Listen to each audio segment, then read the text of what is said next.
Desde o início dos tempos, a Bíblia apresenta Deus como o Criador de tudo que existe. Dentro dessa criação, destaca-se a figura de Lúcifer, descrito como um ser extraordinariamente belo e poderoso. Mas quem realmente era Lúcifer antes de sua queda? Seu nome, Lúcifer, deriva do latim e significa portador da luz ou estrela da manhã. Ele é mencionado nas Escrituras como um dos anjos mais exaltadosos, um querubim ungido com uma posição especial no céu. Em Ezequiel 28, 12 e 15. Há uma descrição poética que muitos teólogos acreditam se referir a ele. Tu eras o selo da perfeição, cheio de sabedoria e perfeito em formosura. Estavas no Éden, jardim de Deus, cobrias-te de toda a pedra preciosa. Lúcifer não era apenas belo. Ele tinha talentos que o colocavam em destaque. Acredita-se que ele liderava a adoração a Deus no céu, sendo descrito como alguém cuja voz era como instrumentos musicais harmoniosos. Ele não era apenas um servo qualquer, mas sim alguém que refletia a glória do Criador. No entanto, mesmo em sua perfeição, havia algo que começou a crescer dentro dele: o orgulho. Isaías 14, 12 e 15 revela um momento crucial de sua rebelião. Como caíste do céu, ó estrela da manhã, filho da alva! Como foste lançado por terra, tu que debilitavas as nações. Este texto sugere que Lúcifer desejava não apenas servir a Deus, mas tomar seu lugar. Ele ansiava por exaltar seu trono acima das estrelas de Deus, desejando ser semelhante ao Altíssimo. Mas como esse orgulho surgiu em um ser perfeito? Qual foi o estopim dessa ambição? É sobre isso que iremos explorar na próxima parte deste vídeo. Lúcifer, descrito como o portador da luz, ocupava uma posição de honra incomparável no céu. Ele era o querubim ungido, adornado com beleza, sabedoria e proximidade com o próprio Deus. Mas algo profundamente perturbador começou a germinar em seu coração: o orgulho. A Bíblia revela que foi esse sentimento que deu origem a uma das maiores tragédias espirituais já registradas. O profeta Isaías, em Isaías 14, 13 e 14, detalha o pensamento que culminou na rebelião de Lúcifer. Tu dizias no teu coração: eu subirei ao céu. Acima das estrelas de Deus exaltarei o meu trono. E no monte da congregação me assentarei, subirei acima das mais altas nuvens e serei semelhante ao Altíssimo. Essa declaração não era apenas um desejo de ascensão, era uma afronta direta contra o Criador. Lúcifer, insatisfeito com seu papel de glorificar a Deus, passou a desejar ser adorado. Sua ambição o levou a acreditar que poderia usurpar o trono divino. Lúcifer não agiu sozinho. Sua rebelião encontrou eco no coração de outros anjos. De acordo com Apocalipse 12, 4, um terço dos anjos foi seduzido por suas palavras e promessas. Ele deve ter usado sua eloquência e posição para convencer esses anjos de que o plano de Deus era injusto e de que ele poderia oferecer algo melhor. E a sua cauda arrastou a terça parte das estrelas do céu e lançou-as sobre a terra. Essas estrelas são interpretadas como os anjos que se aliaram a ele. Lúcifer prometeu-lhes poder e liberdade, mas na verdade os conduziu à destruição. A rebelião de Lúcifer não passou despercebida. O livro de Apocalipse 12, 7 e 9 descreve o confronto que ocorreu entre os anjos fiéis a Deus, liderados pelo arcanjo Miguel, e os anjos rebeldes. E houve guerra no céu. Miguel e os seus anjos batalhavam contra o dragão. E batalhava o dragão e os seus anjos. Mas não prevaleceram. Nem mais o seu lugar se achou nos céus. Esse momento marca o ponto culminante da queda de Lúcifer. Derrotado, ele e seus seguidores foram expulsos do céu, sendo lançados à terra. Esse evento não apenas mudou a ordem celestial, mas também impactou profundamente a criação de Deus na terra. A expulsão de Lúcifer foi um ato de justiça divina. Ele havia corrompido sua perfeição com orgulho e rebelião. Contudo, a queda não significou o fim de sua atuação. Agora como Satanás, que significa adversário, ele se tornou o principal opositor de Deus e da humanidade. Sua presença na terra trouxe caos, tentação e destruição.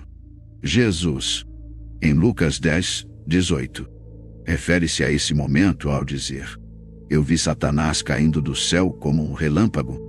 Essa declaração ressalta a rapidez e a força com que Lúcifer foi expulso. Seu novo papel na criação seria de oposição ao plano divino, tentando frustrar a relação entre Deus e os seres humanos. A história da queda de Lúcifer serve como um lembrete poderoso sobre os perigos do orgulho e da ambição desmedida. Sua rebelião não apenas causou a própria destruição, mas também impactou milhões de anjos. Posteriormente, a humanidade, após sua expulsão do céu. Lúcifer, agora conhecido como Satanás, assumiu um papel devastador na história da criação. Ele não era mais o portador da luz, mas o príncipe das trevas, aquele que se opõe a Deus e tenta desviar a humanidade do caminho divino. Suas ações, desde a queda, moldaram a história espiritual e moral da humanidade, começando no Jardim do Éden e continuando até os dias atuais. A primeira aparição de Satanás na narrativa bíblica ocorre no Gênesis 3. Ele assume a forma de uma serpente e aborda Eva com astúcia e engano. Sua estratégia é clara: semear dúvidas sobre a palavra de Deus. Ele pergunta: "Foi isto mesmo que Deus disse? Não comam de nenhum fruto das árvores do jardim?" Satanás distorceu a instrução de Deus para plantar a ideia de que o Criador estava sendo restritivo ou injusto.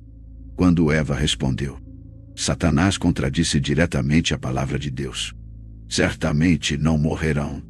Nesse momento, ele apresentou a tentação central: a promessa de que, ao desobedecer, Eva e Adão se tornariam como Deus, conhecendo o bem e o mal.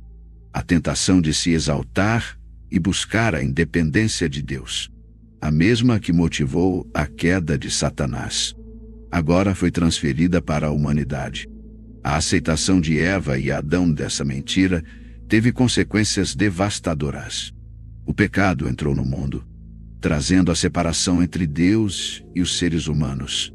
A partir desse evento, Satanás passou a atuar como o acusador, como descrito em Apocalipse 12:10, e o Deus deste século, 2 Coríntios 4:4, cegando as pessoas para a verdade de Deus. A Bíblia apresenta Satanás como um adversário persistente e astuto. Em 1 Pedro 5:8, ele é descrito como um leão que ruge, procurando a quem possa devorar. Sua estratégia consiste em diversas táticas. 1. Engano. Satanás é chamado de pai da mentira, em João 8:44. Ele manipula e distorce a verdade para confundir e enganar. 2. Tentação. Assim como no Éden, ele apela aos desejos humanos, oferecendo promessas de satisfação e poder. 3. Acusação. Como o acusador, Satanás procura sobrecarregar as pessoas com culpa e vergonha, afastando-as de Deus. 4. Divisão. Ele semeia discórdia, tanto no nível pessoal quanto coletivo, para enfraquecer a unidade entre os seguidores de Deus. Em toda a narrativa bíblica, vemos Satanás usando essas táticas para frustrar os planos divinos. Ele tentou Jesus no deserto, Mateus 4:1. Influenciou líderes corruptos e perseguiu os fiéis. Satanás não apenas trouxe a tentação ao mundo, mas também espalhou os efeitos devastadores do pecado. Após o Jardim do Éden, a humanidade se tornou vítima de violência, egoísmo e idolatria. Por exemplo, em Gênesis 6, antes do dilúvio, O mundo havia se corrompido tanto que toda a inclinação dos pensamentos do coração do homem era sempre e somente para o mal. Além disso, a idolatria e a falsa adoração frequentemente aparecem como ferramentas de Satanás para desviar a humanidade de Deus. Em várias ocasiões, Israel foi seduzido a adorar deuses falsos, caindo em práticas que os afastavam do Criador. Satanás também busca criar sistemas de valores e culturas que desafiem os princípios divinos. Ele opera tanto no nível pessoal quanto nas estruturas sociais, promovendo o materialismo, a ganância e a injustiça. Apesar do impacto do pecado e da influência de Satanás, a narrativa bíblica também aponta para a redenção. Desde o momento da queda, Deus prometeu restaurar o que havia sido perdido. Em Gênesis 3:15, a primeira profecia messiânica aparece. Porém, inimizade entre você e a mulher, entre a sua descendência e o descendente dela. Este lhe ferirá a cabeça, e você lhe ferirá o calcanhar. Essa promessa aponta para Jesus Cristo, que viria para derrotar Satanás e oferecer salvação à humanidade. A vinda de Jesus Cristo ao mundo marcou um ponto de virada na batalha cósmica entre Deus e Satanás. Desde o início de seu ministério, Cristo enfrentou diretamente o poder das trevas, demonstrando sua autoridade sobre o inimigo e preparando o caminho para a salvação da humanidade. Logo após o batismo de Jesus, ele foi conduzido pelo Espírito ao deserto para ser tentado pelo diabo. Mateus 4:11. Durante 40 dias e 40 noites, Jesus permaneceu em jejum e oração, demonstrando sua total dependência de Deus. Satanás, reconhecendo o papel crucial de Jesus no plano de redenção, tentou desviá-lo com 3 propostas. 1. Transformar pedras em pão, apelando para a fome física de Jesus. Satanás tentou persuadi-lo a usar seu poder divino para a satisfação pessoal, em vez de confiar na provisão de Deus. 2. Pular do alto do templo. Aqui, Satanás desafiou Jesus a provar sua filiação divina, abusando das Escrituras para justificar o ato. 3. Adorar Satanás em troca de poder. Ele ofereceu a Jesus todos os reinos do mundo, se apenas se curvasse e o adorasse. Jesus refutou cada tentação usando as Escrituras, mostrando que a palavra de Deus é a arma mais poderosa contra as estratégias do maligno. Esta vitória inicial no deserto foi um prelúdio para o confronto final na cruz. Ao longo de seu ministério, Jesus frequentemente enfrentou e derrotou forças demoníacas. Ele libertou pessoas possuídas por demônios, como no caso do homem em Gadara que estava possuído por uma legião. Marcos 5:1-20. Cada exorcismo demonstrava que o reino de Deus estava avançando e que o poder de Satanás estava sendo quebrado. Além disso, Jesus pregou sobre a chegada do reino de Deus, declarando que Satanás seria expulso. Agora chegou o julgamento deste mundo. Agora será expulso o príncipe deste mundo. João 12:31. Esses atos e declarações indicavam que Jesus estava estabelecendo sua autoridade sobre a criação e derrotando Satanás em cada aspecto. O momento culminante da derrota de Satanás veio na cruz. Embora parecesse uma derrota para os seguidores de Jesus, foi na verdade o triunfo final sobre o pecado, a morte e as forças do mal. Em Colossenses 2:15, Paulo explica: e, despojando os poderes e as autoridades, fez deles um espetáculo público, triunfando sobre eles na cruz. Na cruz, Jesus carregou os pecados da humanidade. Pagando a penalidade que o pecado exigia, ele venceu o poder acusador de Satanás, desarmando sua principal arma, a condenação baseada no pecado humano. Com sua ressurreição, Jesus quebrou o poder da morte, que é a consequência final do pecado e uma ferramenta central de Satanás. como declarado em 1 Coríntios 15, 55, 57. Onde está, ó morte, a sua vitória? Onde está, ó morte, o seu aguilhão? O aguilhão da morte é o pecado, e a força do pecado é a lei. Mas graças a Deus, que nos dá a vitória por meio de nosso Senhor Jesus Cristo. A ressurreição confirmou que o poder de Satanás havia sido derrotado e que o caminho para a vida eterna com Deus estava aberto. Embora a vitória de Cristo sobre Satanás seja definitiva, a batalha espiritual ainda continua. Satanás, sabendo que seu tempo é curto, Apocalipse 12, 12, continua a lutar contra os seguidores de Cristo, tentando desviá-los do caminho da fé. Os cristãos são chamados a resistir a Satanás, como ensinado em Tiago 4,7. Portanto, submetam-se a Deus, resistam ao diabo, e ele fugirá de vocês. A igreja também é equipada para esta luta com a armadura de Deus, descrita em Efésios 6, 10, 18, que inclui a verdade, a justiça, o evangelho da paz, a fé, a salvação e a palavra de Deus. A Bíblia revela que Satanás será derrotado completamente no fim dos tempos. Em Apocalipse 20, 10, está escrito: o diabo, que as enganava, foi lançado no lago de fogo e enxofre, onde já haviam sido lançados a besta e o falso profeta. Eles serão atormentados dia e noite para todo sempre. Essa promessa assegura aos cristãos que a vitória de Cristo será plenamente consumada, e o mal será erradicado para sempre. A vitória de Jesus sobre Satanás não é apenas um evento teológico distante. Ela molda profundamente a vida cristã diária.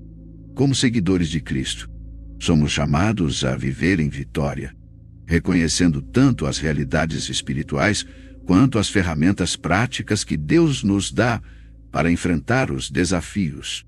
Ao aceitar Jesus como Senhor e Salvador, recebemos uma nova identidade. Somos libertos do domínio das trevas e transferidos para o reino de Deus, conforme Colossenses 1, 13 e 14. Pois ele nos resgatou do domínio das trevas e nos transportou para o reino do seu Filho amado, em quem temos a redenção, a saber, o perdão dos pecados. Essa libertação significa que Satanás não tem mais autoridade sobre nossas vidas. Embora ele possa tentar, ele não pode nos separar do amor de Deus. Romanos 8, 38, 39. Nossa identidade como filhos de Deus nos dá confiança para resistir ao diabo e caminhar em liberdade espiritual. Embora Satanás tenha sido derrotado na cruz, ele ainda age neste mundo como um adversário ativo, buscando enganar e destruir. Por isso, a Bíblia nos instrui a estar sempre vigilantes e equipados espiritualmente. Efésios 6, 10, 18, nos apresenta a armadura de Deus, que inclui o centro da verdade, que nos ajuda a discernir a realidade das mentiras de Satanás, a couraça da justiça, protegendo nosso coração contra acusações e culpa, os sapatos do Evangelho da Paz, permitindo que avancemos com segurança, compartilhando a mensagem de Cristo, o escudo da fé, para apagar os dardos inflamados do maligno, o capacete da salvação, garantindo nossa segurança eterna, a espada do Espírito, que é a palavra de Deus. Estar armado significa também manter uma vida de oração, reconhecendo que nossa força vem de Deus e não de nós mesmos. A Bíblia nos instrui claramente a resistir ao diabo. Tiago 4:7 diz: portanto, submetam-se a Deus, resistam ao diabo, e ele fugirá de vocês. Submeter-se a Deus é o primeiro passo. Isso envolve reconhecer sua soberania, buscar sua direção e viver em obediência aos seus mandamentos. Resistir ao diabo exige discernimento espiritual, identificando as áreas em que ele tenta nos influenciar e agindo com firmeza para rejeitá-las. Deus não nos chama a lutar sozinhos. A comunidade cristã desempenha um papel vital em nos ajudar a viver em vitória. Ao nos reunirmos com outros crentes, somos encorajados, corrigidos e fortalecidos. Hebreus 10, 24-25 nos lembra: e consideremos uns aos outros para incentivar-nos ao amor e às boas obras.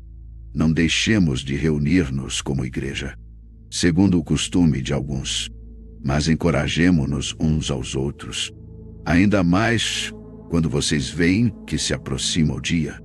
Testemunhar as vitórias espirituais dos outros nos motiva e nos lembra da fidelidade de Deus em meio às dificuldades.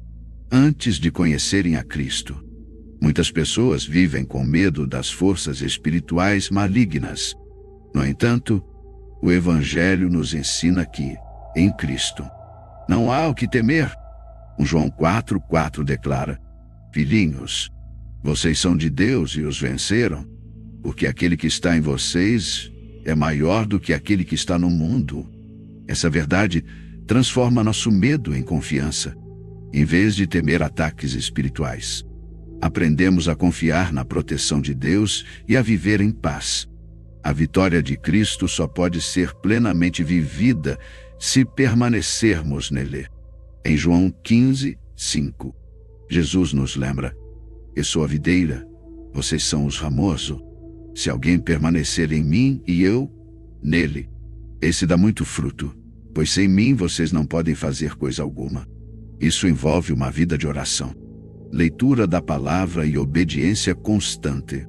Quando permanecemos em Cristo, sua força opera em nós, nos capacitando a enfrentar qualquer desafio. Por fim, a vitória de Cristo nos dá esperança para o futuro. Sabemos que um dia Satanás será derrotado completamente e que viveremos eternamente na presença de Deus, livres de todo o mal. Esse conhecimento nos dá força para perseverar, mesmo quando enfrentamos provações. Em Apocalipse 21:4, encontramos a promessa final: ele lhe enxugará dos seus olhos toda lágrima. Não haverá mais morte, nem tristeza, nem choro, nem dor, pois a antiga ordem já passou. Enquanto aguardamos esse dia glorioso, vivemos em gratidão, confiança e fé, sabendo que a vitória de Cristo é também a nossa vitória.